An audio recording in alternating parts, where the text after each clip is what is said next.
ये है कि कसम की अक़साम कितनी हैं, कसम की भी कुछ किस्में हैं।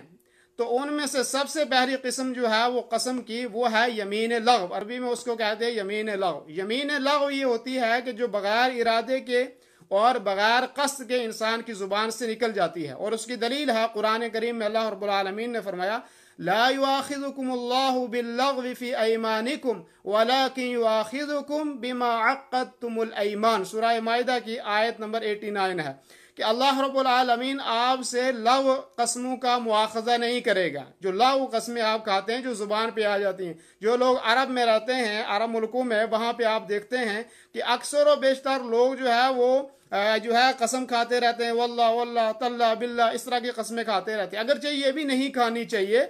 और मैं पढ़ रहा था कि सलफ जो थे, सहाबा जो थे, वो अपने बच्चों को गैर ज़रूरी कस्में खाने पर मना करते थे, उनको रोकते थे कि आप हर चीज़ की कस्में ना खाएं। वो उनको डांटते थे इस पे कि हर चीज़, हर बात के ऊपर आप कसम ना खाएं। ये ऐसे भी नहीं खानी चाहिए कसम।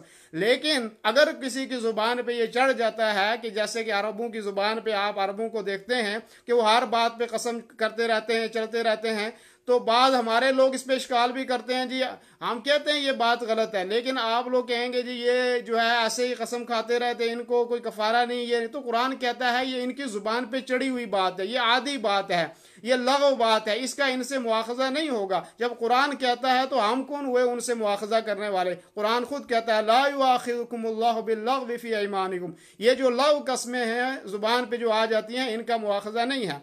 और इसी तरीके से हमारी ज़ुबान में भी है, बहुत दफ़ा लोग कसम से कसम से कसम से इस तरह के अल्फाज जो है वो कहते रहते हैं और अपनी ज़ुबान पे लाते हैं, तो उनका कोई मुआखज़ा नहीं है। तो ये पहली किस्म है कसम की कि जिसको कहते हैं यमीन लगव, यानी ऐसी कसम के जिसका कोई मुआखज़ा अल्लाह रब्बुल आलमीन के यहाँ नहीं है और उसके खाने वाले के ऊपर भी कोई गुनाह नहीं है। दूसरी किस्म जो है कसम की उसको कहते हैं यमीन मुनअक़िदा। यमीन मुनअक़िदा ये वो कसम होती है कि जो आदमी ने इरादे और कस्द के साथ खाई। किसी ने कहा जी आप ये काम करें, तो उसने कहा जी कसम खा के उसने कहा कि जी मैं ये काम करूंगा, ठीक है नहीं। तो ये जो कसम इरादे के साथ खाई है उसने, कस्द के साथ ये कसम जो उसने खाई है, ऐसे आदमी अगर उसको पूरा करना चाहिए, और अगर वो पूरा नहीं करेगा तो उसके ऊपर कफ़ारा वाजिब होगा। और कफ़ारा क्या है?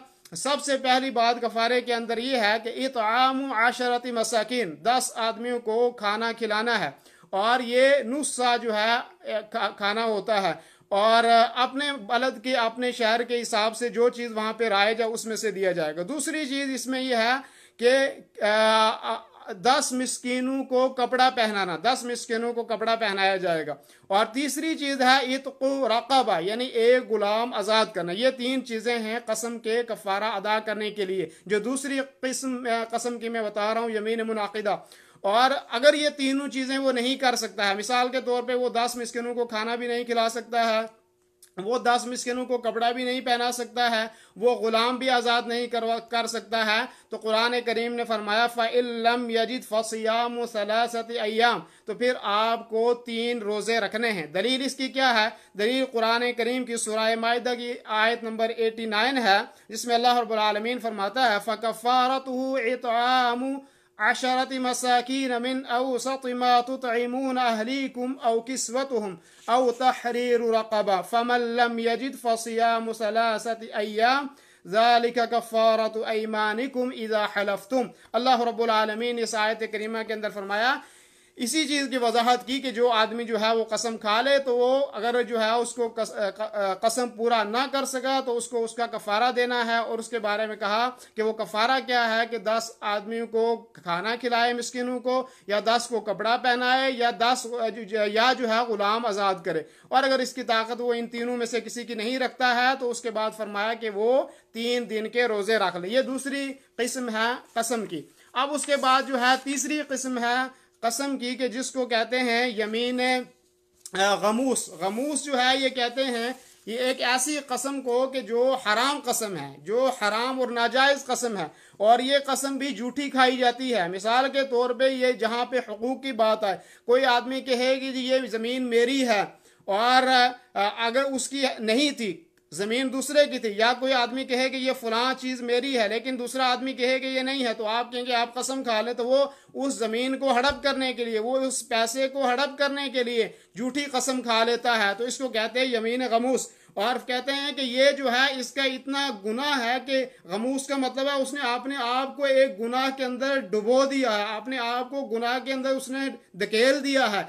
और फिर जब एक तो उसने गुनाह के अंदर अपने आप को ढकेल दिया है, और दूसरी बात यह कि फिर जब इसने ये झूठी कसम खा ली है तो गोया कि इसने अपने आप को जहन्नम के अंदर भी धकेल दिया है, जहन्नम के अंदर भी जो है इसने अपने आप को डाल दिया है। तो ये जो तीसरी किस्म है जो किसी के हक को दबाने के लिए खाई जाए, जो किसी के हक को जो है लेने के लिए खाई जाए और ये झूठी कसम हो किसी के हकूक को दबाने के लिए खा ले आदमी, तो ये यमीन गमूस है और इसका कोई कफारा नहीं है, क्योंकि ये गुनाह ही इतना बड़ा है कि इस पर कफारा नहीं लगाया जा सकता। इसके ऊपर यही है कि वो आदमी अल्लाह से सच्ची और पक्की तौबा करे और अल्लाह के यहाँ रुजू करे और अल्लाह रब्बुल आलमीन से माफी मांगे और साहिब हक जिसका हक उसने दबाया है उसका हक लौटा दे, तो तब जाके ये कसम पूरी हो सकती है और इसका गुनाह खत्म हो सकता है। इल्ला ये कि आदमी ने इनमें से कुछ नहीं किया और किसी का हक दबा लिया है, किसी का पैसा झूठी कसम खा के ले लिया है, किसी के जमीन उसने झूठी कसम खा के जो है वो हड़प कर ली है, या किसी का कोई और हक जो है उसने झूठी कसम करके ले लिया है,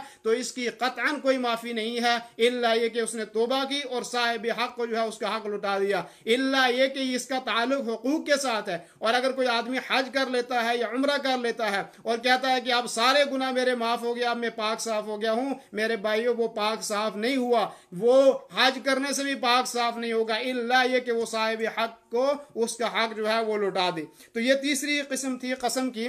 और इसके बाद यह है कि दीनी रहनुमाई के लिए हमारे चैनल को सब्सक्राइब कर दीजिए और घंटी के निशान को दबा दीजिए ताकि आपको मज़ीद कीमती वीडियोज़ मिलते रहें। जज़ाकल्लाहु खैर।